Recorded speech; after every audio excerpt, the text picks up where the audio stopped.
तो हेलो अस्सलाम वालेकुम, welcome back to new vlog.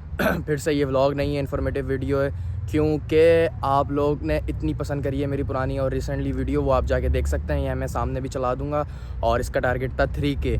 मैंने आपको बोला था अगर 3K व्यूज़ आएंगे तो इंशाल्लाह मैं इसकी फ़र्दर सीरीज़ कंटिन्यू करूँगा। तो सबसे ज़्यादा जो मुझे कमेंट आए हैं वो ये आए हैं, यार भाई क्या बोलते हैं, स्टूडेंट वीज़ा अप्लाई करना सिखा दो यार भाई, स्टूडेंट वीज़ा अप्लाई कैसे करेंगे। अच्छा, कुछ लोगों को पता है अप्लाई कैसे करेंगे, तो वो मुझसे पूछते हैं कि क्या सवालात होंगे और कैसे स्टूडेंट वीज़ा इजीली मिल सकता है, कैसे उसके चांसेस बढ़ सकते हैं। तो ये वीडियो बिल्कुल भी स्किप नहीं करिएगा। इसमें मैं आपको पूरे 5 स्टेप्स में बताऊँगा कि स्टूडेंट वीज़ा, जिसको F1 भी बोलते हैं, कैसे अप्लाई कर सकते हैं और आप कैसे ईज़िली ले सकते हैं। तो लेट्स गो टू स्टेप 1। सो बिना किसी देरी के चलते हैं स्टेप 1 की तरफ।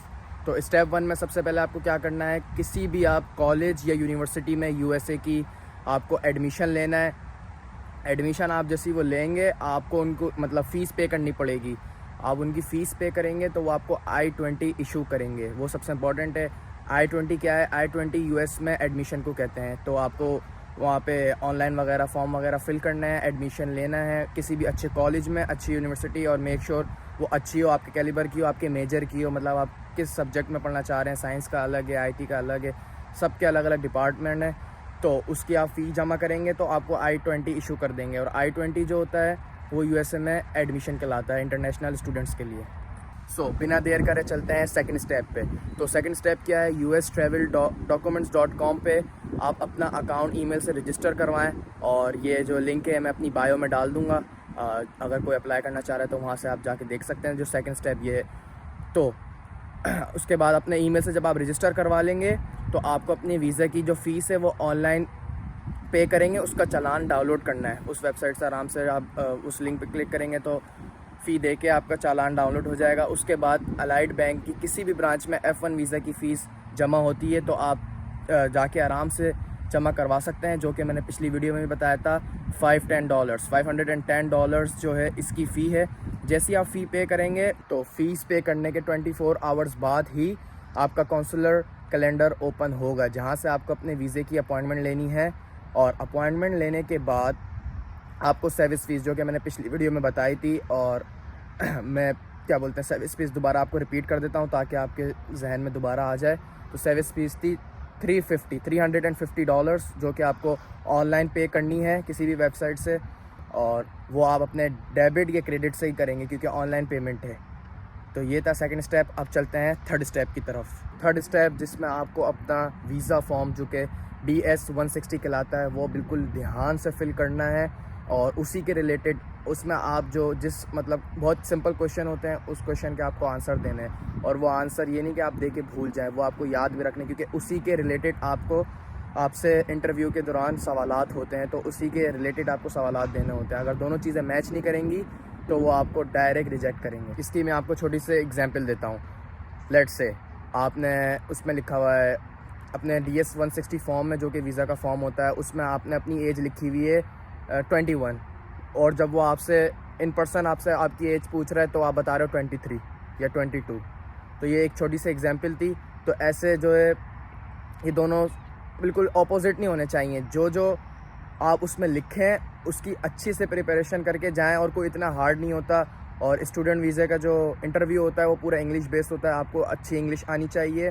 और अगर आपको इंग्लिश नहीं भी आती तो आप टेंशन नहीं लें, आपने जो DS-160 फॉर्म में लिखा है उसको आप सही से याद करके जाएं, और कॉन्फिडेंस से आप उनकी आंखों में देख के बताएं, ताकि वो ये समझें हाँ ये स्टूडेंट है, इसको जाना है और ये इंग्लिश भी बोल सकता है, और ये जो बता रहा है वही इसने फॉर्म पे लिखा हुआ है।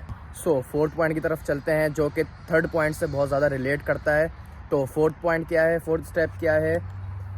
तो फोर्थ स्टेप ये है कि आपको अपने इंटरव्यू की बहुत अच्छी तरह प्रिपरेशन करनी है। और आपका इंटरव्यू सिर्फ 2 से 4 मिनट का होगा वीज़ा ऑफिसर के सामने।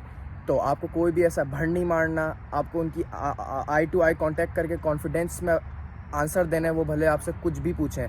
और मैं आपको आंसर्स मतलब क्वेश्चंस भी बताऊंगा कि मोस्टली जो पूछे जाते हैं और उनका जवाब आपको कैसे देना है, ये भी इस वीडियो में बताऊंगा, तो बिल्कुल भी स्किप नहीं करें। तो ये था फोर्थ स्टेप, इसको अभी आगे कंटिन्यू करेंगे, थोड़ा सा वेट करें। चलते हैं फिफ्थ स्टेप की तरफ। तो अब चलते हैं फिफ्थ स्टेप की तरफ। तो पांचवा स्टेप ये है, सबसे पहले आपसे जो क्वेश्चन होंगे वो ये होंगे कि आपका स्पॉन्सर कौन है। आपका स्पॉन्सर मतलब जो आपको पाकिस्तान से, इंडिया से या बांग्लादेश से यूएसए भेज रहा है। लाइक वो आपका फादर होना चाहिए या फिर आपका ब्रदर होना चाहिए। उसके अलावा अगर कोई और आप शो कराएंगे तो आपके चांसेस जो हैं वीज़ा लगने के कम हो जाएंगे। तो और आपके फादर को जो वो वेल होने चाहिए, मतलब कि उनका कोई अच्छा बिज़नेस हो या उनकी अच्छी अर्निंग हो। और फिर उसके बाद इसी सवाल से नेक्स्ट सवाल वो पूछेंगे कि आपके फादर क्या करते हैं। तो वो आपको वहाँ पे कैसे, मतलब आपके सारी खर्चा कैसे पे कर पाएंगे और क्या करते हैं। लेट्स से अगर आपने बताया कि वो बिज़नेस करते हैं, तो कौन सा बिज़नेस करते हैं और कब से करते हैं, कितने सालों से करते हुए आ रहे हैं। तो ये एक क्वेश्चन बहुत इंपॉर्टेंट है। उसके बाद दूसरा क्वेश्चन कि आपने यूएसए ही क्यों चूज़ किया। वो पूछेंगे आपसे कि आपने यूएसए ही क्यों चूज़ किया सिर्फ स्टडीज़ करने के लिए, कोई और कंट्री क्यों नहीं चूज़ किया। तो इसके लिए भी आपको प्रिपरेशन करनी है। ये कोई भी कंसल्टेंट नहीं बताता जो आपको मैं बता रहा हूँ, क्योंकि इसके पीछे बहुत नॉलेज है और बहुत ज़्यादा लर्निंग है, इसलिए मैं आपको बता रहा हूँ। आप इस वीडियो से फ़ायदा उठा सकते हैं। सिर्फ यही पार्ट आप अगर 5th स्टेप ही देख लेंगे क्वेश्चंस का, और जिन्होंने अप्लाई किया हुआ, जिनकी डेट्स करीब हैं, उनके मामला इंशाल्लाह ज़रूर हल हो जाएंगे। तो उसके बाद जो थर्ड क्वेश्चन उनका होता है मोस्टली वो यही होता है कि आपने इससे पहले कहीं और किसी और कंट्री में विज़िट करें तो कितने विज़िट करें और कौन कौन सी कंट्री में विज़िट करें। फोर्थ क्वेश्चन, आपका कोई ब्लड रिलेटिव यूएसए में रहता है, अगर हाँ रहता है तो वो क्या करता है और वहाँ पे कब से है और किस स्टेटस पे है। ये सब भी वो पूछते हैं और ये सब भी आपको बताना है। आपको इंग्लिश नहीं भी आती तो आप घबराएं नहीं, बस आपको आई टू आई देख के जो आप प्रिपरेशन करके गए हैं उसके आंसर्स देने हैं। अच्छा, आपको एक चीज़ और मैं बता दूं, बहुत से इंटरव्यू में ऐसा भी हुआ है कि लोग ओवर कॉन्फिडेंट हुए हैं तो उस वजह से भी रिजेक्ट हुए हैं। आपको कॉन्फिडेंस में रहना है, लेकिन ओवर कॉन्फिडेंस नहीं होना, ओवर नहीं होना, आप समझ सकते हैं। और इस इंटरव्यू को आपको बिल्कुल भी हल्का नहीं लेना कि आप बोलें कि मैंने फ़ीस वगैरह पे कर दी, सब कुछ फॉर्म वगैरह अच्छे से फिल करा है। ये पूरा इंटरव्यू बेस्ड वीज़ा है। अगर आपको ये वाला वीज़ा चाहिए तो आप समझें आप इस इंटरव्यू को इंटरव्यू ना लें, एज अ जॉब इंटरव्यू लें। लाइक कि आप जॉब अप्लाई करने गए हुए हैं तो आपको अपनी खूबियाँ बतानी है कि आपके अंदर क्या क्या खूबियाँ हैं। वो खूबियाँ बताएंगे तो ही वो आपको क्या बोलते हैं एक्सेप्ट करेगा, और ऑन द स्पॉट फैसला करता है वो, और क्या बोलते हैं रिजेक्ट कर लगाएगा या आपको एक्सेप्ट करेगा, वीज़ा देगा।